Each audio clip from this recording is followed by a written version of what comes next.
अस्सलाम वालेकुम, आप देख रहे हैं हो क्या रहा है। मैं हूं Faisal Abbasi, group editor 92 news. Irshad Ahmed Arif सब साथ हैं। प्रोग्राम में हमें ज्वाइन किया है पाकिस्तान पीपल्स पार्टी के सीनियर रहनुमा सेनेटर सलीम मांडवी वाला साहब ने। बहुत शुक्रिया सलीम साहब, आपके वक्त का आपसे गुफ्तगू करते हैं। पाकिस्तान की सरतान ज़दा मईशत है। तारीख में पहली मरतबा इंटरबैंक में डॉलर ने 190 रुपये पे ट्रेड किया है, जबकि ओपन मार्केट में डॉलर 192 रुपये के करीब ट्रेड करता रहा है। मैक्रो इकनॉमिक इंडिकेटर्स ये बताते हैं कि मुआशी हालात किसी सूरत भी अच्छे नहीं हैं। इमरान खान साहब की जो हुकूमत रही, उन्होंने बहुत ज़्यादा तवक्कुआत दी थी, लेकिन वो कोरोना का सहारा लेते रहे और उनकी मुआशी कारकर्दगी शायद उस तरह नहीं थी जितनी उन्होंने अवाम को उम्मीद दिलाई थी। अब जो मौजूदा हुकूमत है, ये हस्बे रिवायत सारा मलबा इमरान खान की हुकूमत पे डाल रही है। जो पर दोस्त ममालिक से उम्मीद थी, वहाँ भी सर्द महरी है। ये ताख़ीर अब किस जानिब जाएगी, लेकिन अवाम की हालत पहले भी पतली थी, आज भी पतली है। और पिछले 10-12 साल से हम जो देख रहे हैं, मईशत को लेकर ब्लेम गेम का सिलसिला जारी है। इन हालात में क्या होगा, ये बहुत इंपॉर्टेंट बात है। लंदन में एक मिशन के तहत नून लीग का वफ्द गया है। अब इसका एजेंडा क्या है, वहाँ से क्या खबर निकलेगी, ये तो हालात ही बताएंगे। लेकिन ख्वाजा आसिफ साहब और मरियम नवाज़ ने ये इशारा दिया है कि जल्द इंतखाबात करवा देने चाहिए, जबकि आसिफ जरदारी जो हुकूमती इत्तेहादी बेंच है, कैंप है, उसमें सब अच्छा की रिपोर्ट दे रहे हैं। और इरशाद साहब आज जो उन्होंने प्रेस कॉन्फ्रेंस की जरदारी साहब ने, उससे लग भी रहा था कि अब जो है वो चाहते हैं कि ये मुद्दत पूरी की जाए। लेकिन इरशाद साहब, मैक्रो इकनॉमिक इंडिकेटर्स, मईशत की हालत पतली, दोस्त ममालिक की सर्द महरी, हल क्या निकलेगा इरशाद साहब? देखिए, मेरे ख्याल है हम सलीम मांडवी वाला से पूछते हैं इस हवाले से, लेकिन जो बज़ाहिर नज़र आ रहा है कि आम इंतखाबात के अलावा इस बेयकीनी का कोई हल नज़र नहीं आता, क्योंकि ये मसाइल ज़्यादातर पैदा हो रहे हैं बेयकीनी की वजह से। बिजनेसमैन बेयकीनी का शिकार है, हमारे दोस्त बेयकीनी के शिकार हैं। इवन IMF जो है उसने भी मामला आगे जुलाई तक डाल दिया है कि वो दौरा करने आएंगे, देखेंगे, उस वक्त की बात है। तो सलीम मांडवी वाला साहब, एक तो ये है कि आज BBC का इंटरव्यू शाये हुआ, ख्वाजा आसिफ साहब ने कहा कि जी हम इलेक्शन अक्टूबर-सितंबर में करा सकते हैं ताकि नई हुकूमत नए आर्मी चीफ को नामज़द कर सके, तैनाती कर सके। और दूसरा, मरियम साहबा अभी स्वाबी में जलसे में ख़िताब कर रही थी, उन्होंने भी कहा है कि मैं मुस्लिम लीग से और उनके इत्तेहादियों से यही कहूँगी कि इमरान खान को ढील ना दें और इमरान खान का बोझ अपने ऊपर ना उठाएं, आम इंतखाबात की तरफ जाएं। तो जरदारी साहब लेकिन ये कह रहे हैं कि जब तक इस्लाहात नहीं होती, मईशत बेहतर नहीं होती, उस वक्त तक इंतखाबात नहीं करानी चाहिए। बतौर एक माहिर मईशत के आपका ख्याल क्या है कि आम इंतखाबात मसले का हल हो सकते हैं? सर देखें, इंतखाबात तो होने हैं, जल्दी हो या टाइम पे हो या उससे थोड़ा पहले हो। इंतखाबात का तो इशू अपनी जगह है, वो तो जब भी पॉलिटिकल पार्टीज डिसाइड करेंगी, सिटिंग गवर्नमेंट डिसाइड करेगी, इंतखाबात होंगे। बट मेरा ख्याल ये है कि जितने ये ओपिनियंस आप सुन रहे हैं अभी, जो ख्वाजा आसिफ साहब ने कहा या मरियम नवाज कह रही हैं या लोग इंडिविजुअली कह रहे हैं, इनके कहने पे या इमरान खान साहब के डिमांड करने पे इंतखाबात नहीं होंगे। इंतखाबात होंगे जब तक कोलिशन बैठ के ये फाइनल नहीं करेगा, गवर्नमेंट बैठ के, कोलिशन गवर्नमेंट के इंतखाबात कब हो सकते हैं, व्हेन इज इट पॉसिबल, तो वो तभी होंगे। तो इंतखाबात मेरा ख्याल is an issue which will be decided soon कि कब होंगे। और मेरा ख्याल पीपल्स पार्टी ने तो कह ही दिया है कि जी वो टाइम पे होंगे। तो अगर टाइम पे नहीं होने तो उसके लिए कोई वैलिड रीजंस होंगे कि जी वो क्यों टाइम पे नहीं होने चाहिए और उसकी क्या वजूहात है। सही है। नहीं, ये जो मेरा सवाल ये था कि ये जो इस वक्त मुआशी अदम इस्तेहकाम है, डॉलर रोज़ बरोज़ बढ़ रहा है, स्टॉक एक्सचेंज गिर रही है, बाकी जो मामलात हैं, क्या इससे निकलने की सूरत भी इंतखाबात हो सकते हैं या कुछ और आपको लेने पड़ेंगे इक़दामात? देखिए इरशाद साहब, ये जो आपने बात की ना इकोनॉमी की, ये आपने बिल्कुल बात सही की कि ज्यादा प्रॉब्लम इस वक्त हमारी इकोनॉमी में अनसर्टेनिटी का है। ठीक, आपने देखा होगा जब नो कॉन्फिडेंस भी हो रहा था, तो जब नो कॉन्फिडेंस सक्सीड होने लगा तो डॉलर गिर गया, डॉलर 154 रुपए पे आ गया, और 100 और भी गिर गया था डॉलर 6-7 रुपए। तो वो देखें, जब तक ये अनसर्टेनिटी खत्म नहीं होगी तब तक आपकी इकोनॉमी जो है वो सेटल डाउन नहीं होगी। और ये जो होता क्या है, जब ये अनसर्टेनिटी होती है ना, तो स्पेकुलेटर्स एंटर द मार्केट, ठीक। they enter the stock exchange, they enter the exchange market, they start playing and everybody is making money in the process. अब मसला ये है कि इसको खत्म करने का एक ही तरीका है कि आप ये रूमर मॉन्गरिंग खत्म करें, आप क्लैरिटी से हुकूमत करें, आप जो लेकिन चीजें आप सब सवाल ये है कि एक बड़ी जमात जो है वो पार्लियामेंट का हिस्सा ही नहीं है। आपकी जो हुकूमत है वो पार्लियामान से एक बड़ी जमात गायब है और वो सड़कों पे अवामी राब्ता मुहिम भी चलाई है, वो धरना भी देना चाह रहे हैं। जब सब लोग इकट्ठे नहीं होंगे तो ये र्यूमर्स कैसे खत्म होंगे, ये बेयकीनी कैसे खत्म होगी? नहीं, फिर तो ये होगा ना कि वो जो बड़ी जमात है वो तो अपनी मर्जी से गायब है ना, उनको तो किसी ने नहीं कहा कि आप गायब हो जाएं, तो वो तो उनकी मर्जी है, उनकी पॉलिसी है और वो चाहते हैं ये करना, तो वो तो दैट्स देयर ओन डिसीजन। मगर जहां तक जो लोग इस वक्त पार्लियामेंट में बैठे हैं, जो सिटिंग गवर्नमेंट है, दे मस्ट मेक श्योर के there should be certainty in the market और and clarity in the market. जैसे क्लैरिटी आएगी आप देखिएगा ये सारी चीजें सेटल हो जाएंगी। जब आप रोज इस किस्म की बातें करेंगे सिटिंग गवर्नमेंट के लोग और सिटिंग कैबिनेट के लोग के जी ये होने जा रहा है, फलाना होने जा रहा है, तो ऑब्वियसली लोग स्पेकुलेशन शुरू कर देंगे और ये स्पेकुलेशन इनको खत्म करनी पड़ेगी। क्या ख्वाजा आसिफ साहब को ये स्टेटमेंट नहीं देनी चाहिए थी या मरियम नवाज साहिबा को ये इंडिकेट नहीं करना चाहिए? देखिए, जब तक नून अकेले तो डिसाइड कर नहीं सकती इलेक्शन कब होंगे, जब आपको ये पता है कि आप डिसाइड नहीं कर सकते अकेले, तो फिर आपको स्टेटमेंट देने की क्या जरूरत है? There should be only one statement, whatever the coalition sitting government decides, that is the time the elections will happen. ये इधर उधर के स्टेटमेंट देने से आप मार्केट्स को भी डिस्टर्ब करते हैं, बिजनेस कम्युनिटी को भी डिस्टर्ब करते हैं, इकोनॉमी को भी डिस्टर्ब करते हैं और ये नहीं होना चाहिए। अच्छा, अभी कैबिनेट के बहुत अहम अरकान वज़ीर आज़म की सरबराही में लंदन में मौजूद हैं, मियां नवाज शरीफ साहब से मुलाकात कर रहे हैं, ज़रदारी साहब की रात उनसे बात हुई है। अगर वहाँ कोई फ़ैसला होता है जल्दी इंतखाबात कराने का तो आपकी पार्टी का क्या मौक़िफ़ होगा? एक बात। दूसरा ये है कि इसके क्या असरात मईशत पर मुरतब होंगे? देखें इरशाद साहब, वहाँ कोई फैसला नहीं होगा। अच्छा। वहाँ से जो भी उनका व्यू है, जो भी उनकी सजेशंस हैं, वो यहाँ लेके आएंगे शहबाज, जो मुझे पता है वो। और नवाज शरीफ साहब की जो बात हुई है ज़रदारी साहब से, वो यही बात हुई है। अच्छा। तो वो जो भी उनकी वहाँ डिस्कशन होगी, जो भी एक तो उनकी मुलाकात होनी थी और दूसरा, mind you, this is a PMLN party meeting, this is not a collision meeting, this is not a meeting of all parties. ये उनकी अपनी इंटरनल मीटिंग है। उनको मिलना था, उनको उनसे वैसे भी मिलना था, तो उन्होंने एक मीटिंग रख ली जिसपे ये सारी चीजें डिस्कस हो रही हैं। तो वो आपस में डिस्कस करके यहाँ आएंगे, यहाँ कोलिशन की मीटिंग होगी और अगर उस पे कोई कंसेंसस होता है तो फिर आगे चलेंगे। अगर कोई कंसेंसस ही नहीं होता and situation remains it is, ठीक है, तो it will come out clear. जी सलीम साहब, ये जो पेट्रोल की कीमतें फ्रीज हुई हैं, इमरान खान साहब फ्रीज कर गए हैं। चंद दिन पहले हमारी मुलाकात हुई प्राइम मिनिस्टर से, उन्होंने कहा कि ये हमारी बारूदी सुरंग रखी है इमरान खान ने जाते जाते। आप एक माहिर मईशत के तौर पर ये समझते हैं कि ये सियासी ट्रैप में नहीं आना चाहिए, कीमतें बढ़ानी चाहिए ताकि आपका जो खसारा बढ़ रहा है और बोझ पड़ रहा है मईशत पर, उससे छुटकारा हासिल किया जा सके? जी बिल्कुल, देखें कीमतें आपको बढ़ानी पड़ेंगी। इंटरनेशनली कीमतें बढ़ी हैं और आप ये इतनी ह्यूज सब्सिडी पाकिस्तान हर महीने देना अफोर्ड नहीं कर सकता। कीमतें आपको बढ़ानी पड़ेंगी। जो इंटरनेशनल सिनारियो है उसके साथ आपको चलना पड़ेगा। आप एक ऑयल बेस्ड, आप सारी आपका इंपोर्ट बेस्ड ऑयल है, तो आप कैसे इतनी बड़ी सब्सिडी दे सकते हैं which you don't have the space for? या तो आपके पास स्पेस हो, इतनी फिस्कल स्पेस हो कि आप ये सब्सिडी पास ऑन कर सकते हैं। अगर 100 मैंने जो देखा है तकरीबन 100 बिलियन से ऊपर की सब्सिडी है सिर्फ ऑयल के ऊपर हर महीने, तो Pakistan can not afford this. तो इफ यू कांट अफोर्ड, ये ऐसी बात है कि आप खर्चा ज्यादा कर रहे हैं, जेब में आपके पैसे हैं नहीं, तो होगा क्या इरशाद साहब? लेकिन ये सलीम साहब देखें, इसमें तो एक कंट्रडिक्शन ये है कि जब PTI के लोग ये बात करते थे, आप उस वक्त उन पे क्रिटिसाइज करते थे और कहते थे कि ये अवाम पे बोझ डाल रहे हैं।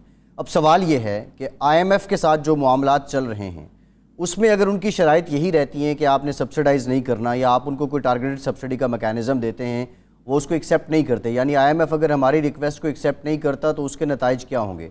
दूसरा, जो दोस्त ममालिक से उम्मीद थी क्या वो अब भी बाकी है? और अगर वहाँ भी सर्द मैरी रही तो फिर आपके पास क्या हल होगा, भले इंतखाबात वक्त पे ही हो जाएं?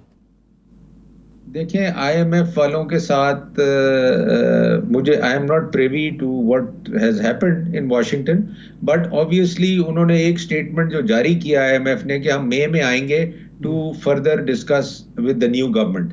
तो अब IMF आएगी, उसके साथ ये क्या निगोशिएशंस करते हैं, किस तरीके से निगोशिएशंस होती हैं और क्या उसका आउटकम होता है, what relief they can get from IMF for giving subsidies.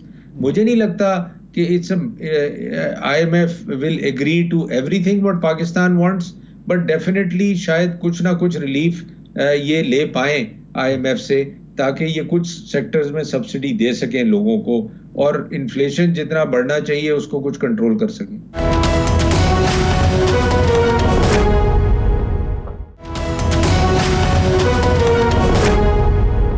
ये सऊदी अरब और अमारात का जो दौरा था प्राइम मिनिस्टर का, वो कोई बज़ाहिर माशी हवाले से कोई कामयाब नज़र नहीं आया। इसकी वजह क्या है? ये दोस्त ममालिक कोई हमसे नाराज़ हैं, सदमेरी है हमारे ताल्लुकात में? देखिए ये हमारे बड़े पुराने दोस्त हैं दोनों मुल्क, और सऊदी अरेबिया तो उन्होंने मिलना ही था उनसे, क्योंकि वो गए थे वहां उम्रा करने, और रास्ते में आते वो UAE इसलिए रुके कि बेसिकली तो he was meeting them as prime minister of Pakistan, और मेरा नहीं ख्याल कि उन्होंने कोई उनको एजेंडा भेजा था मीटिंग का। ही जस्ट हैड आप ये कह लें, हम ये कहते हैं इसको, call on the prime minister, on the ruler of UAE and Mohammed bin Salman के उन्होंने नहीं सलीम साहब, कतई कलाम माफ, प्राइम मिनिस्टर ने खुद ये कहा कि हमने उनसे रिक्वेस्ट की, अपनी माशी मुश्किलात, माली मुश्किलात बयान की और हमने रिक्वेस्ट कर दिया, अब उनकी मर्जी है कि वो क्या फैसला करते हैं। ये प्राइम मिनिस्टर ने एडमिट किया। रिक्वेस्ट करने की बात तो नहीं होती ना, ये तो आपको देखें, आपको बैठना पड़ता है, आप भी समझते हैं, फाइनेंस के लोग बैठेंगे, स्टेट बैंक के लोग बैठेंगे, उनके साथ डिस्कस करेंगे कि कैसे हम how they can support us financially. तो ये सिर्फ बात जरूर की होगी उन्हें, मैं नहीं समझता कि बात नहीं की होगी, जनरल उन्होंने जरूर कहा होगा कि हम इकोनॉमिक डिफिकल्टीज में हैं, हमें आपके सपोर्ट की जरूरत है, जो उनको कहना चाहिए। जाहिर सी बात है, कोई भी लीडर जाएगा तो ऐसी बात करेगा, और अब वो उनके साथ भी आपको निगोशिएशन करनी पड़ेगी, जैसे आप IMF के साथ कर रहे हैं, बिकॉज इनडायरेक्टली वो भी आपको पैसा लेंड कर रहे हैं। अगर वो सपोर्ट कर रहे हैं तो वो भी आपको लेंड कर रहे हैं, वो आपको कोई ग्रांट नहीं दे रहे। तो ये चीजें आपको भी बैठ के उनके साथ वर्कआउट करनी पड़ेगी कि वो आपको कैसे हेल्प कर सकते हैं, and how Pakistan economy can benefit from that. ठीक है। अच्छा सलीम साहब, ये इंडिया के हवाले से, भारत के हवाले से पाकिस्तान पीपल्स पार्टी का एक ख़ास अंदाज रहा है। भुट्टो साहब ने 1000 साल जंग की बात की, बाद में भी जो मोहतरमा बेनज़ीर भुट्टो साहबा के भी एक स्टांस रहा। अब 5 अगस्त के बाद पाकिस्तान का मौक़िफ़ ये था कि ना मुज़ाकरात होंगे, ना तिजारत होगी, जब तक 5 अगस्त का इक़दाम वापस नहीं लिया जाता और कश्मीरियों के हवाले से बात नहीं की जाती। लेकिन मौजूदा हुकूमत ने आते ही ट्रेड और कॉमर्स काउंसलर का तकर्रुर कर दिया है। इसका मतलब है हम उस पॉलिसी से पीछे हट रहे हैं, और पीपल्स पार्टी का इस पर मौक़िफ़ क्या होगा? देखिए जी, मैं आपको एक बात बताऊं, ये दोनों चीजों को हमें सेपरेटली डील करना पड़ेगा। आपने अगर आप हमारा टाइम भी देखें तो कश्मीर की पॉलिसी में कोई चेंज नहीं था, मगर for the first time trade minister of India visited Pakistan, मैंने उनको होस्ट किया था, उनके साथ हमारी बड़ी खुल के बातें हुई थी, और मैं ये समझता हूं कि दोनों की पोजीशंस या दोनों की रिक्वायरमेंट डिफरेंट है, उससे और उसमें ज्यादा फायदा पाकिस्तान का है। देखें, इवेंचुअली शाह साहब, हमें अपना बेनिफिट देखना है, हमें ये नहीं देखना कि अगर हमारी कश्मीर की पॉलिसी होगी तो उससे हमारा नुकसान हो रहा है या फायदा हो रहा है। वो पॉलिसी अपनी जगह है, वो हमारा स्टांस अपनी जगह है, मगर अगर हमें कोई बेनिफिट मिल सकता है ट्रेड करके इंडिया के साथ, हम इन्फ्लेशन अपनी कम कर सकते हैं, हम अपनी कॉस्ट ऑफ डूइंग बिजनेस कम कर सकते हैं, तो हम क्यों ना करें। मेरा पॉइंट ऑफ व्यू ये है, as long as it is in the interest of Pakistan, we should. जी, लेकिन माजी का तजर्बा लोग ये बताते हैं कि जब भी ऐसी हम कोशिश करते हैं तो इंडिया फ़ायदा उठाता है, हमारी अशिया की वहाँ कोई मार्केट नहीं होती और उनके वो हमारी मार्केट को अपनी अशिया से भर देता है और हमें नुकसान होता है। ये भी एक लोग तजर्बा बयान करते हैं। देखिए, ये फिर वही बात आ जाती है कि जो लोग निगोशिएट करते हैं ना, जो लोग निगोशिएट करते हैं, अगर उनको समझ ही नहीं होगी इसकी, तो जाहिर सी बात है हम नुकसान करेंगे। मगर जिनको समझ होगी, जो समझते हैं कि हमने क्या करना है और क्या नहीं करना, तो उससे तो आप अगर फायदा नहीं ले सकते तो नुकसान भी नहीं करेंगे। तो मेरा कहने का मतलब ये है कि यू हैव टू अंडरस्टैंड कि भाई इंडिया के साथ कैसे ट्रेड करनी है, किन चीजों में ट्रेड करनी है, किन चीजों में नहीं करनी। हमने तो यही किया था, मेडिसिन की हमने कॉस्ट उससे उनकी बरामद, उनसे जो भी चीज हमने बरामद की वो इसलिए की कि हमें वो यूरोप से और दूसरे मुल्कों से चीज महंगी मिलती थी। तो हमने अपनी कॉस्ट ऑफ बिजनेस, मेडिसिन की प्रोडक्शन आप ले लें, पाकिस्तान में मेडिसिन की कॉस्ट बढ़ रही थी। आप इंडिया से वही रॉ मटेरियल मंगाते तो मेडिसिन की कॉस्ट आपकी कम हो रही थी। तो ये तो अब आपने डिसाइड करना है। सिमिलरली जब हम FTA निगोशिएट करते हैं, हम PTA निगोशिएट करते हैं, तो हम यही चीजें देखते हैं कि भाई हम जिस मुल्क को ये ट्रेड का बेनिफिट दे रहे हैं, हमें इन रिटर्न कोई ट्रेड मिल रहा है कि नहीं। तो ये चीजें तो ऑल डिपेंड्स ऑन निगोशिएशन। अगर आप किसी अनाड़ी को बिठाएंगे निगोशिएशन करने के लिए तो वो जरूर पाकिस्तान का नुकसान करेगा। अगर किसी आदमी को बिठाएंगे जो समझता है ट्रेड को, तो वो जरूर कोई ना कोई उसमें से बेनिफिट निकाल के लेके आएगा पाकिस्तान की। जी बिल्कुल ठीक, बहुत शुक्रिया सेनेटर सलीम मांडवी वाला साहब। वक्त का ब्रेक के बाद अली जैदी साहब पाकिस्तान तहरीक इंसाफ के सीनियर रहनुमा हमें ज्वाइन करेंगे, हमारे साथ रहिए।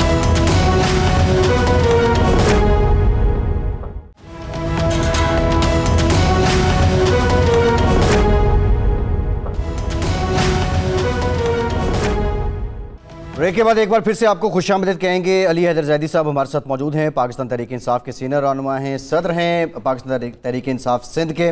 बहुत शुक्रिया अली साहब आपके वक्त का। अली साहब, इमरान खान साहब ने कहा था कि आसिफ जरदारी मैं आ रहा हूँ सिंध को आज़ाद करवाने तुम्हारे चंगुल से। जरदारी साहब ने आज चैलेंज किया है कि इमरान खान सिंध से इलेक्शन लड़कर दिखाएं। क्या पाकिस्तान तहरीक इंसाफ ये चैलेंज कबूल करती है और किस हल्के से इलेक्शन लड़ेंगे इमरान खान साहब?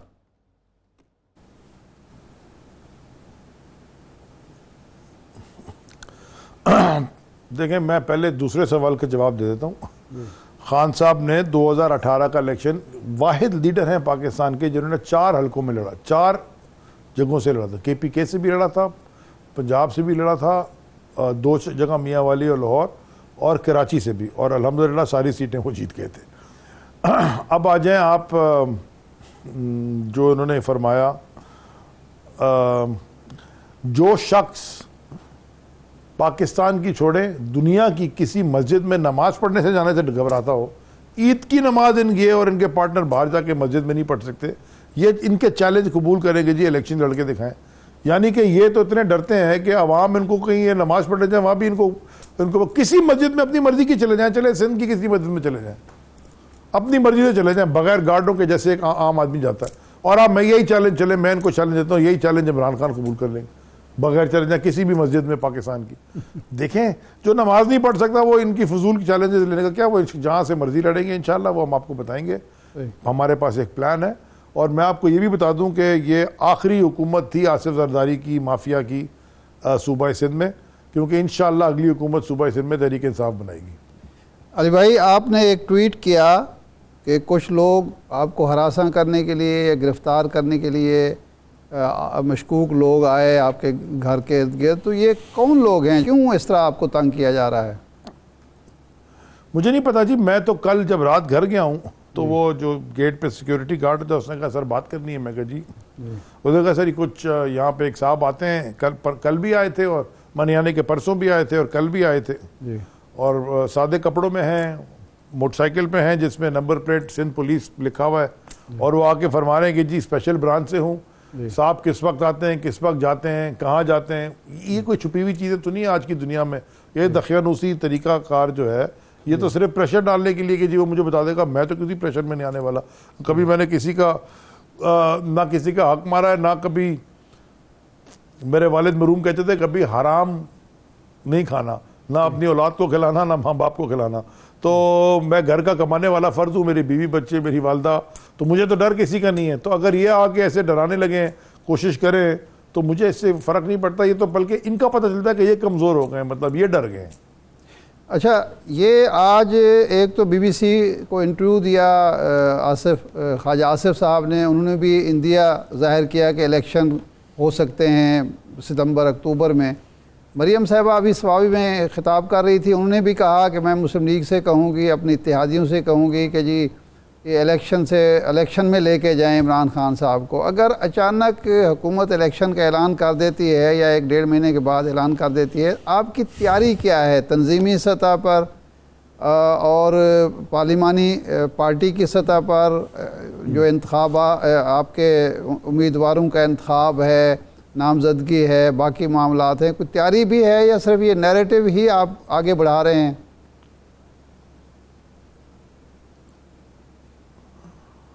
इरशाद भाई देखिए, पहले दिन से खान साहब का मौक़िफ़ बिल्कुल क्लियर है, पूरी तरीके इंसाफ का मौक़िफ़ क्लियर है। जमहूरी जमातें कभी भी इंतखाबात में जाने से घबराती नहीं हैं, कभी भी नहीं घबराती। हम पहले दिन से कह रहे हैं कि आप देखिए, इंतखाबात पब्लिक सपोर्ट से हो, तब पब्लिक सपोर्ट से हम आए हैं, हम दोबारा पब्लिक में जाने को तैयार हैं। ये जो फॉरेन फंडेड रिजीम चेंज हुई है, जिसके खुद वज़ीर आज़म साहब ने पहले कहा जी, नेशनल सिक्योरिटी काउंसिल की मीटिंग में उन्होंने कहा जी हाँ वो पहले मुदाखलत एक्सेप्ट कर ली, और असेंबली के फ्लोर पे 4 दिन पहले कहने लगे हाँ जी धमकी भी थी। यानी कि आपको कोई राजा बाजार के स्टैम्प पेपर पे अमेरिका आएगा और लिख के देगा कि हाँ भाई हमने साजिश भी की है, वो खुद ही एक्सेप्ट करते जा रहे हैं। सो देयरफॉर हम इनसे नहीं घबराते, हमें क्या है, हम तो कह रहे हैं इंतखाबात में जाए। जहाँ तक आपने तंजीमी बात की, तो देखें मैं क्योंकि सूबाई सिंध का सदर हूँ, 4.5 महीने हुए हैं, तो इंशाअल्लाह आपको मैं पाकिस्तान तहरीक इंसाफ के इंशाअल्लाह नामजद उम्मीदवार सिंध की 90% सीटों पे इंशाअल्लाह खड़े करके दिखाऊंगा, और इंशाअल्लाह हुकूमत भी बना के दिखाऊंगा। सही है। अच्छा, पता नहीं है कि सिंध, मैं तो इरशाद भाई आपसे बल्कि आपको दरख्वास्त करूंगा, आपकी टीम को, कि आप आएँ कराची एक दफ़ा मेरे साथ और 2-3 दिन का दौरा करें, मैं आपको लेके जाऊँ और दिखाऊँ कि यहाँ हालात कैसे हैं। यानी दुनिया का रिकॉर्ड गर्मी 50 डिग्री पे पहुंच गया टेम्परेचर जैकाबाद में, ना पानी है ना बिजली, तबाही करके रखी है इन्होंने, ना अस्पताल है ना स्कूल, एक है ही कुछ नहीं। लोग बेचारे भेड़ बकरियां भी बेहतर रहती होंगी जो उन्होंने हाल किया है इस कौम का, सिंधी कौम का। हमारी नहीं, अब असम्बली में आप 15 साल से हुकूमत कर रहे हैं और आज तकरीर फरमा रहे हैं कि जी हम out of the box solution दिखाएंगे। इलेक्शन में आप यही नैरेटिव साजिश का लेके जाएंगे या अपनी कारकर्दगी? मरियम साहिबा कहती हैं और जरदारी साहब भी कह रहे थे कि आप अपनी कारकर्दगी 3.5 साल की क्यों बयान नहीं करते, सिर्फ साजिश का ढिंढोरा पीट रहे हैं आप। इरशाद भाई आपने ना, मैं अच्छा किया आपने सवाल पूछ लिया। मैं ज़रा जल्दी से, अगर आप मुझे एग्जैक्टली 1.5 मिनट दे दें, मैं आपको 1.5 मिनट में पूरी बता देता हूँ कारकर्दगी। पहले बता दूं, सेट करता हूं, अगस्त 2018 जब हमारी हुकूमत आई थी, और मार्च 2022 यानी कि 30 मार्च, क्योंकि 10 दिन बाद 10 अप्रैल को हमारी हुकूमत चलेगी। एक्सपोर्ट्स में 30% इजाफा था, यानी कि 24.7 बिलियन की एक्सपोर्ट थी अगस्त 2018, और प्रोजेक्टेड जो थी 2022 की मार्च में वो 32 बिलियन की थी। रेमिटेंसेज यानी कि बाहर से जो पैसे आते हैं 60% इजाफा, 60% इंक्रीज, 19.6 बिलियन की थी और 31.5 बिलियन की मार्च 22 में। इंपोर्ट्स 28% डिक्रीज, 61 बिलियन की थी उनके ज़माने में, और कमोडिटी करंट अकाउंट डेफिसिट पे भी आ जाए 19.2 बिलियन, और हमारा तो जो हम तो बराबर करके तकरीबन चले गए थे। करंट अकाउंट डेफिसिट 5.8% था, हमारा 4% था। टैक्स कलेक्शन, ये बहुत जबरदस्त बात है, मुल्क चलता है टैक्स के पैसों पे ना। टैक्स कलेक्शन ये छोड़ के गए थे, average percentage of GDP, sorry tax collection छोड़ के गए थे 3.8 ट्रिलियन का, 3.8 ट्रिलियन रुपीज, 60% इंक्रीज हुआ है, 6.1 ट्रिलियन रुपीज पे हमने छोड़ के गए। स्टेट बैंक के रिजर्व्स 9.8 बिलियन पे ये छोड़ के गए थे यूएस डॉलर्स, 11.5 बिलियन मार्च 22 हम छोड़ के गए, 17 बिलियन जो था वो नो कॉन्फिडेंस मोशन से पहले था, वो एकदम से गायब हुआ। फिर जीडीपी साइज 12% इंक्रीज, 310 बिलियन पे इनका था, 347 बिलियन पे हम छोड़ के गए। टैक्स रिफंड्स, जो टैक्स रिफंड होती हैं, 110% इंक्रीज, यानी कि 154 बिलियन इनका था, 322.6 बिलियन हमारे जमाने। Large scale manufacturing growth 150% increase, 5.8% इनका था, 15% हमारा था जी। Wheat production 9% increase, 25 million metric ton million इनका था, 37 मिलियन हमारे पास हो गया। राइस प्रोडक्शन 7.5 मिलियन इनका था, 9.3 हमारा हो गया। मेज 6 मिलियन इनका था, 9.7 हमारा हो गया, इनका 6 से थोड़ा कम था। शुगर केन यानी कि गन्ना 83 मिलियन 83.3 इनका था, 88.8 हम छोड़ गए। शुगर प्रोडक्शन 6.5 मिलियन टन ये थे, 7.5 मिलियन टन पे हम छोड़ गए। 6 बड़े डैम हमने, इनके जीरो थे, एक भी नहीं का, 6 बड़े डैम हम इनिशिएट करके चले सही है, गए। ठीक है। और वो जनरल मुजम्मिल ने भी इस्तीफा दे दिया, वो कहते हैं इनके साथ में काम ही नहीं कर सकता जी। अच्छा जी, इस तरह मेरे पास ये ना, मैं आपको दिखाता जाऊं तो ये भरा हुआ है। अब ये बात ये है अली कि जानी साहब, सारे एक figures, ब्रेक सारे लेते हैं। लेकिन ये आपके पास क्योंकि अपनी ये कारकर्दगी मीडिया का में चार्ट बैठ भरा के- हुआ है। अब हमारे पास भी सवालात तो इससे मुतालिक बहुत से हैं। आपने गंदम की पैदावार बढ़ा दी, आपने शुगर कैन बढ़ा दिया, आपने चावल बढ़ा दिए, लेकिन इसके बावजूद चीनी इंपोर्ट करनी पड़ी, इसके बावजूद गंदम इंपोर्ट करनी पड़ी। Several reasons. आपकी इस कारकर्दगी की रिफ्लेक्शन अवाम पर क्या? यही ब्रेक के बाद इस पे बात करते हैं, हमारे साथ रहिए।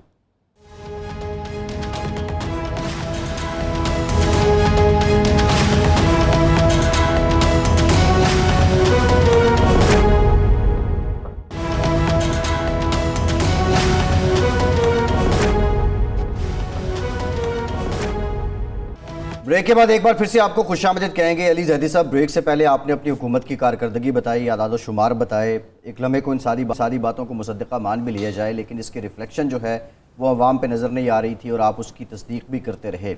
बिफोर द साजिश बयानिया मरियम नवाज साहिबा ने आज कहा कि आपकी इस नाकारकर्दगी का, इस बुरी कारकर्दगी का टोकरा हम क्यों उठाएं।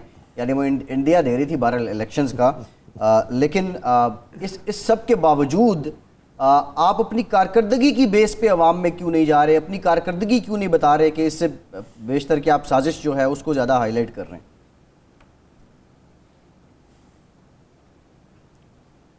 हम अपनी कारकर्दगी की बेस पे ही जाएंगे। पहली बात है, ज़रा ये मरियम की बातों पे ना आप लोग वैसे ज़्यादा तवज्जो मत दिया करें। वो तो खुद शहबाज शरीफ ने कहा कि उनकी बातों को आप, बल्कि शायद आप में से कोई था मीटिंग में। जी था, मैं वही मौजूद था। जी, वही जब मौजूद। उनसे पूछा गया कि मरियम तो ये कहती, तो उन्होंने क्या कहा कि ज़्यादा संजीदा मत लिया करें। तो इतना संजीदा ना लें कि टीवी के ऊपर प्राइम टाइम शो है आपका। अब मैं क्या जवाब दूंगा? नंबर 1। नंबर 2, मैं आपको बता देता हूँ ज़रा, आपके चूँकि ब्रेक से पहले और ब्रेक के बाद के जो आपका सवाल है मैं जोड़ दूँ। मैं 2020 में खड़े होकर चीखता गया 8 लाख टन गंदम सिंध के वेयर हाउसों से चोरी हो रही है। देखिए 18वीं तरमीम के बाद ये डिवॉल्व्ड सब्जेक्ट है, यानी कि सूबाई सब्जेक्ट है। फूड सिक्योरिटी आपके पास है, एग्रीकल्चर और इरिगेशन सूबाई सब्जेक्ट है।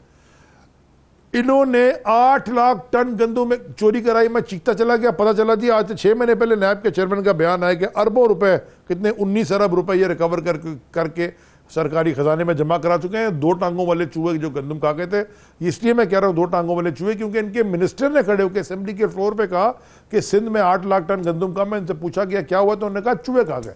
इस फ्लोर ऑफ द हाउस उनका बयान है। इस साल 1.6, पिछले साल 1.6 मिलियन टन गंदम गायब है। यानी कि मार्केट, अगर जो मार्केट उस वक्त थी इंटरनेशनल मार्केट, वो अगर $350 पर टन है, आप हिसाब तो लगाएं कि ये इतना IMF से कर्जा नहीं लिया जितने की ये 5.5 बिलियन डॉलर की गंदम गायब हो गई सिंध के वेयर हाउसों में, और ये आराम से बैठे में। देखिए, सूबाई हुकूमतों के कुछ काम होते हैं जो फेडरल गवर्नमेंट का ये काम, DCs का काम होता है, और फेडरल गवर्नमेंट बैलेंस करने के लिए वीट भी इंपोर्ट कर रही थी और शुगर भी कर रही थी ताकि कीमतें मेंटेन कर सके, क्योंकि ये बैठे बैठे सारे होर्डिंग करते हैं और कीमत ऊपर नीचे करके ये फिर उसके बाद इस्तेमाल करके बेचते हैं। देयरफॉर इसके ऊपर आपको बड़ा ये एस्पेक्ट जरूर बताया करें। ये सब असेंबली के फ्लोर पे बातें हुई हैं जी। आप तहरीक इंसाफ के बारे में मुखालिफिन ये कहते हैं कि इल्ज़ाम बड़ी आसानी से लगा देते हैं, सबूत इनके पास नहीं होता। तो हमें बताएं ना कि ये किस तरह की हो रही है, ज़रा इसी प्रोग्राम में बता भी दें। किस दौर में हुई है, किस दौर में हुई है, अब हो रही है, और किस नोयत की ये मनी लॉन्ड्रिंग मैं है। आपको बताऊंगा। मैं आपको जी जी। एक होता है गुड्स डिक्लेरेशन फॉर्म।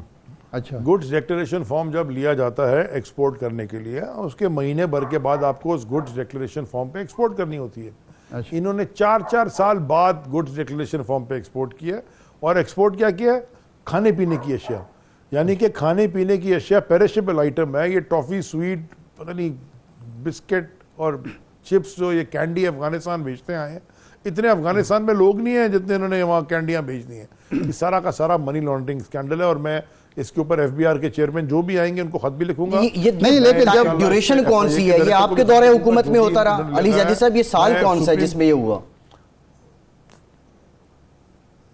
जी ये 2015, 16, 17 के गुड्स डिक्लेरेशन फॉर्म 2018, 19 में एक्सपोर्ट किए इन्होंने।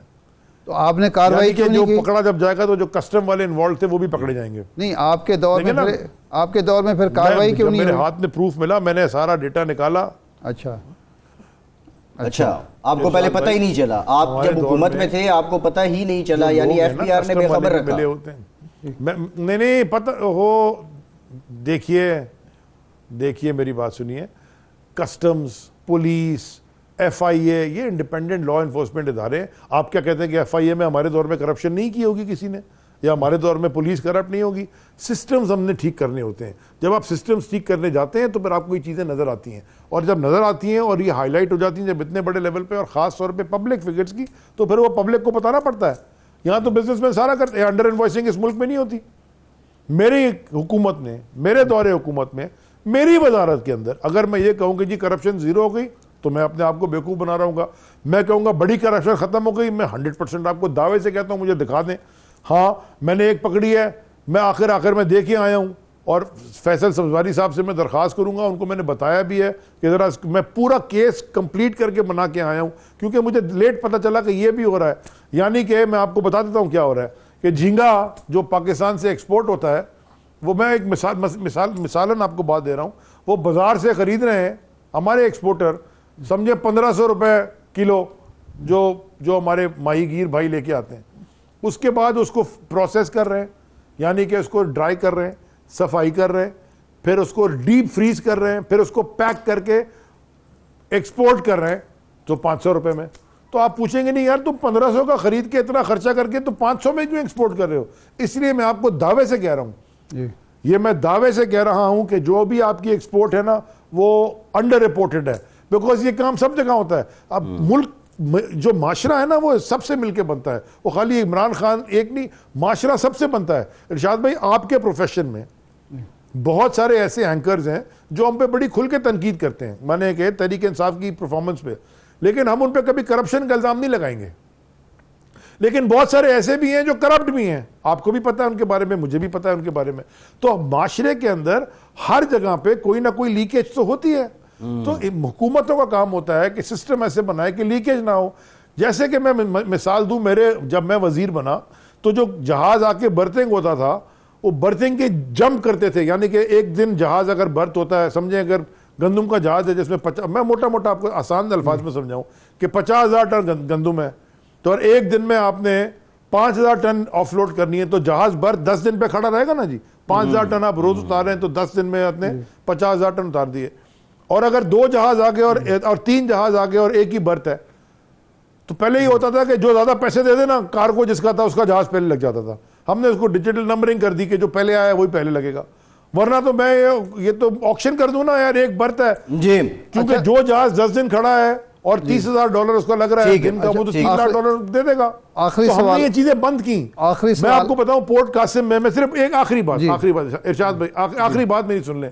मैं $1 बिलियन का 1 बिलियन, हाँ मिलियन नहीं, 1 बिलियन तकरीबन रुपए में US डॉलर्स का रिजर्व फंड पोर्ट कासिम के अकाउंट में छोड़ के गया हूं।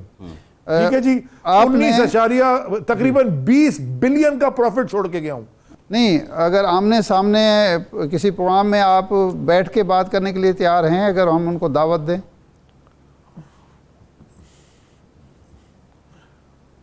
मैं ये कभी मिफ्ता को इतना प्लेजर ही नहीं दूंगा। उसको बोलनी बात करनी है, मुझे कोर्ट में आए, कोर्ट में मेरे पे लॉ सूट करे। नहीं तो मैं ये मुझे बताया ना, एवन फील्ड का इल्जाम लगा, सुप्रीम कोर्ट ने डिस्क्वालीफाई कर दिया, मैं उसके सामने क्यों बैठूं? वो दूसरा आपका ये जो दूसरा है सागदार, उसकी प्रॉपर्टियां दुबई में दबा के एमिरेट्स है, उसमें विले बिल्डिंगे, सारी दुनिया को पता है, सबको पता है। नहीं, लेकिन अली जैदी साहब सवाल ये है, आप कह रहे हैं कि आप कोर्ट में लेके जाएंगे, ये मैटर लेकर किधर जाएंगे? ये मैटर लेकर किधर जाएंगे? क्या एफआईए में जाएंगे? अगर एफआईए में जाएंगे तो आप कहेंगे वो हुकूमत के मातहत है। मैं लिखूंगा एफआईए के, मैं डीजी एफआईए को सारे सबूत, मैं डीजी एफआईए को खत लिखूंगा पूरे सबूत के साथ, मैं चेयरमैन एफबीआर को खत लिखूंगा पूरे सबूत लगा के, मैं चीफ जस्टिस को भी लिखूंगा पूरे सबूत लगा के। सही है, ठीक है, लेकिन अगर वो मुनाजरे के लिए आते हैं तो आपको आना चाहिए, ये तो फिर कमजोरी हो जाएगी। 19 केसेस में इरशाद भाई अब मुझे बताएं आप, उजैर बलोच 19 केसेस में बरी हो गया है। 66 केसेस हैं उस पे, रेंजर्स के मर्डर के केस में भी बरी हो गया, जो रेंजर्स ने खुद एफआईआर काटी हुई है। जरा मुझे समझाएं कि किधर कौन सा इंसाफ हो रहा है इस मुल्क में? जी ठीक है, दौलत मिर्जा को क्यों फांसी दी थी? ठीक, अच्छा छोड़ देते। अच्छा, ये फरमाएं, ये क्या बात हुई? ये लॉन्ग मार्च का प्रोग्राम आप बना रहे हैं, जाहिर बात है हुकूमत अगर ऐलान नहीं करती आम इंतखाबात का, आप लॉन्ग मार्च करेंगे, तो ये लॉन्ग मार्च जो होगा एक दिन का होगा, अलामती होगा, या आप बैठ जाएंगे जब तक ऐलान नहीं होता, आप नहीं उठेंगे? और क्या ये भी 2014 की तरह को तो नहीं होगा जो एक हल्ला गुल्ला होगा, गाना बजाना होगा, शाम उसके को बाद बंदे शाम पूरे को नहीं होते थे, घर वापस चले जाएंगे, या ये लाखों बाकी वहाँ बैठ जाएंगे?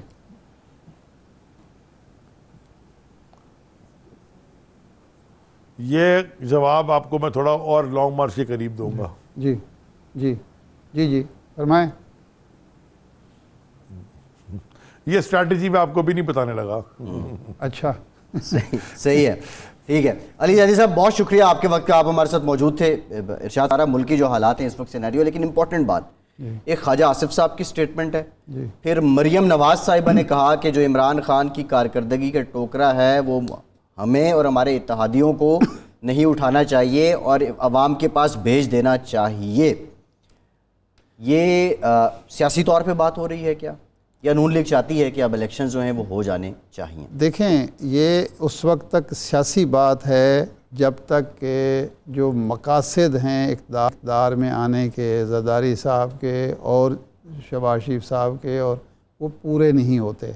इसलिए कि अगर इस वक्त या एक महीने बाद मुकदमात भी वहीं के वहीं रहते हैं, इल्ज़ामात भी वहीं के वहीं रहते हैं, इस्लाहात का क्या फ़ायदा है हुकूमत को? या तो ये यकीन दहानी करा दी जाए, या ये यकीन हो जाए कि अगली हुकूमत भी हमारी होगी, इलेक्शन हमने हर कीमत पे जीतने हैं। क्योंकि आपको याद है मैं एक दफ़ा ये भी कह चुका हूँ, और गालबन राना तनवीर साहब ने तायद भी की थी कि हुकूमत, यही हुकूमत जो है वो इलेक्शन कराए, निगरान हुकूमत ना बने।